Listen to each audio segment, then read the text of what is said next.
दुनिया भर में आज 8वां अंतर्राष्ट्रीय योग दिवस मनाया जा रहा है। प्रधानमंत्री नरेंद्र मोदी ने भारतवासियों से इसे सफल बनाने की अपील की।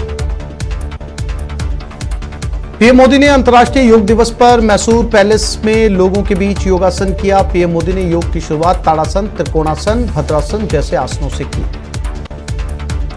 पीएम मोदी ने कहा, यह पूरा ब्रह्मांड हमारे अपने शरीर और आत्मा से शुरू होता है। ब्रह्मांड हमसे शुरू होता है और योग हमें अपने भीतर की हर चीज के प्रति जागरूक बनाता है और जागरूकता की भावना का निर्माण करता है।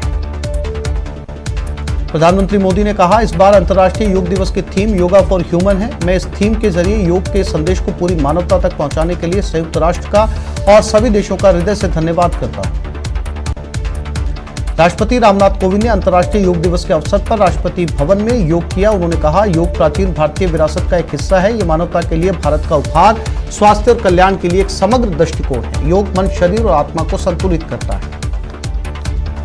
अंतर्राष्ट्रीय योग दिवस के अवसर पर भारत तिब्बत सीमा पुलिस के जवानों ने 14,500 फीट की ऊंचाई पर योग अभ्यास किया। असम में 33 बटालियन आईटीबीपी के जवानों ने अंतर्राष्ट्रीय योग दिवस पर गुवाहाटी में योग अभ्यास किया। भारत तिब्बत सीमा पुलिस के हिमवीरों ने 8वें अंतर्राष्ट्रीय योगा दिवस पर सिक्किम में 17,000 फीट की ऊंचाई पर योग अभ्यास किया। लद्दाख में 17,000 फुट की ऊंचाई पर योगासन करके आईटीबीपी जवानों में योग के प्रति लोगों को प्रेरित किया। अंतर्राष्ट्रीय योग दिवस के अवसर पर केंद्रीय मंत्री गजेंद्र सिंह शेखावत ने सम जैसलमेर में आयोजित योग कार्यक्रम में हिस्सा लिया और योगासन किया। दिल्ली में लोकसभा अध्यक्ष ओम बिरला और अन्य सांसदों ने योग दिवस के मौके पर संसद परिसर में योग किया।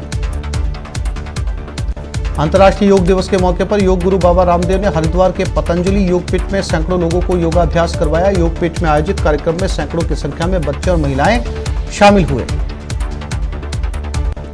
सवाई माधोपुर पुलिस लाइन में अंतर्राष्ट्रीय योग दिवस मनाया गया, जिसमें सैकड़ों लोगों ने शिरकत की और योग किया। सीकर में अंतर्राष्ट्रीय योग दिवस के मौके पर जिला स्तरीय योग कार्यक्रम का आयोजन किया गया। बारिश के बीच स्मृति वन के सभागार में इस कार्यक्रम का आयोजन हुआ, जहां जनप्रतिनिधियों और अधिकारियों के साथ आमजन ने योग किया। महाराष्ट्र में नया सियासी संकट खड़ा हो गया। विधान परिषद के चुनाव में क्रॉस वोटिंग का फायदा सीधे सीधे भाजपा का हुआ और इसके साथ ही शिवसेना के साथ महाविकास अघाड़ी के विधायकों की बगावत भी खुलकर सामने आ गई। मुंबई से लेकर दिल्ली तक हड़कंप है और बैठकों का दौर शुरू हो चुका है। मोकामा से राजद के बाहुबली विधायक अनंत सिंह को लदमा स्थित अपने पुश्तैनी घर में AK-47 और ग्रेनेड रखने के मामले में कोर्ट ने 10 साल की सजा सुनाई। अनंत सिंह अपने घर से AK-47 और ग्रेनेड की बरामदगी के मामले में दोषी पाए गए। जोधपुर पुलिस ने नशीला पदार्थ के साथ 2 लोगों को गिरफ्तार किया। इनके पास से 218 ग्राम MD और 14 ग्राम स्मैक बरामद की गई है। पोखरण के लमवा गांव में ट्रक पलटने से 3 लोग गंभीर रूप से घायल हो गए। घायलों को पोखरण जिला अस्पताल पहुंचाया गया है। अजमेर जीआरपी पुलिस ने एक युवक को गिरफ्तार किया, जिसके पास से 22 किलो डोडा पोस्ट बरामद की गई है। प्रतापगढ़ में पुलिस ने कानून व्यवस्था की स्थिति को नियंत्रण में रखने के लिए संवेदनशील इलाकों में पैदल मार्च किया।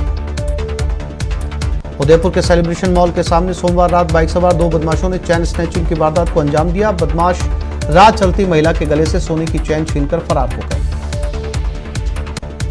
अलवर सिकंदरा मेगा हाईवे पर टोल बिजली आपूर्ति अचानक ठप हो जाने से कई किलोमीटर तक लंबा जाम लग गया। करीब 4 घंटे बाद बिजली निगम ने टोल की सप्लाई चालू करवाई।